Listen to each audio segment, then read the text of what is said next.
খুনের চেষ্টার মামলায় অবশেষে স্বস্তি পেলেন নিশীথ প্রামাণিক। অমিত শাহ ডেপুটি কেন্দ্রীয় স্বরাষ্ট্র প্রতিমন্ত্রী ও কোচবিহারের বিজেপি সাংসদের আগাম জামিনের আবেদন মঞ্জুর করল কলকাতা হাইকোর্টের জলপাইগুড়ি সার্কিট বেঞ্চ। তবে নিম্ন আদালতে তাকে আত্মসমর্পণের নির্দেশ দেওয়া হয়েছে। সারেন্ডার করতে বলেছে ওনাকে within 15 days concern court ACJM दिनाटा सरेंडर करते बोलेছে। साक्ष्यों के आधार पर और मटेरियल के आधार पर किसी भी प्रकार के ऐसे सबूत नहीं बनते जो कि इस केस में प्रेजेंट पटिशनर को कनेक्ट करते हैं। ये एक पॉलिटिकली मोटिवेटेड केस है जहां पर कम से कम और पूरी तरह राजनीतिक गंध आ रही है। एलिगेशन जो थी वो सरासर झूठ थी। उनको एक 307 के केस में झूठे तथ्यों पे अटेम्प्ट टू मर्डर में रोपिन करने का एक पॉलिटिकल प्रयास था। 2018 সালে পঞ্চায়েত ভোটের আগে গীতালদহের হরিরহাটে গুলিবিদ্ধ হন দুজন। নিশীথ প্রামাণিকের নির্দেশে গুলি চালানো হয় বলে অভিযোগ করে আহতদের পরিবার। নিশীথ প্রামাণিকের বিরুদ্ধে খুনের চেষ্টার মামলা রুজু করে পুলিশ। তার বিরুদ্ধে গ্রেফতারি পরোয়ানাও জারি করা হয়। এই অবস্থায় রক্ষা কবচ চেয়ে কলকাতা হাইকোর্টের জলপাইগুড়ি সার্কিট বেঞ্চে যান নিশীথ প্রামাণিক। কিন্তু 4 জানুয়ারি আদালত সেই আবেদন খারিজ করে দেয়। এরপরই গ্রেফতারির আশঙ্কায় সুপ্রিম কোর্টে যান কেন্দ্রীয় স্বরাষ্ট্র প্রতিমন্ত্রী। 12 জানুয়ারি কেন্দ্রীয় স্বরাষ্ট্র প্রতিমন্ত্রীর মামলা জলপাইগুড়ি সার্কিট বেঞ্চে ফেরত পাঠিয়ে দেয় সুপ্রিম কোর্ট। মামলার পরবর্তী শুনানি না হওয়া পর্যন্ত তার বিরুদ্ধে কোনো কড়া পদক্ষেপ করা যাবে না বলেও জানিয়ে দেয় সর্বোচ্চ আদালত।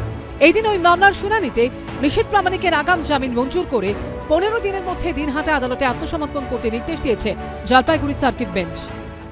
জামিন হয়েছে মানে সে বেকসুর খালাস নয়, অভিযুক্তই।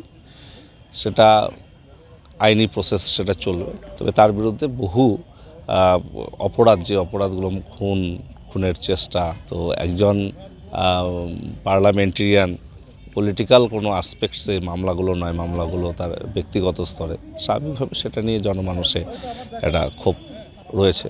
মহামান্য আদালত যা বলার বলে দিয়েছেন, বাদবাকিটা আইনের পথে চলবে। তৃণমূলের প্রতিহিংসা, অসহিষ্ণুতার রাজনীতি কোন স্তরে পৌঁছলে এ ধরনের ঘটনা ঘটে সেটাও মানুষ দেখছে। বাদবাকিটা আদালত বুঝে নেবে। এই নিয়ে কেন্দ্রীয় স্বরাষ্ট্র প্রতিমন্ত্রী নিশীথ প্রামাণিকের সঙ্গে যোগাযোগ করার চেষ্টা করা হলেও ফোনে পাওয়া যায়নি। রাজা চট্টোপাধ্যায় ও শুভেন্দু ভট্টাচার্য রিপোর্ট, এবিপি আনন্দ, জলপাইগুড়ি। সত্য অন্তহীন, সত্যের খোঁজও তাই, সত্য সন্ধানে তাই আমরা অক্লান্ত, অকুতভয়। এবিপি আনন্দ নতুন ভাবনার প্রতীক, যা মনে মুক্ত, তথ্যে যুক্ত এবং যাবতীয় সীমানার বাঁধন থেকে মুক্ত। সীমা না শব্দটির মধ্যে লুকিয়ে আছে মানা শব্দটি, যেন চোখ রাঙানি এক অদৃশ্য বেড়াজাল, যা আটকে রাখে আমাদের এক ছোট্ট গণ্ডির মধ্যে। একমাত্র সঠিক খবরই গড়ে তুলবে এক মুক্ত সমাজ। সেই জগৎ গড়ার লক্ষ্যে কোনো সীমানার ঠুকুটি আমরা মানব না। এবিপি আনন্দ এগিয়ে থাকে, এগিয়ে রাখে।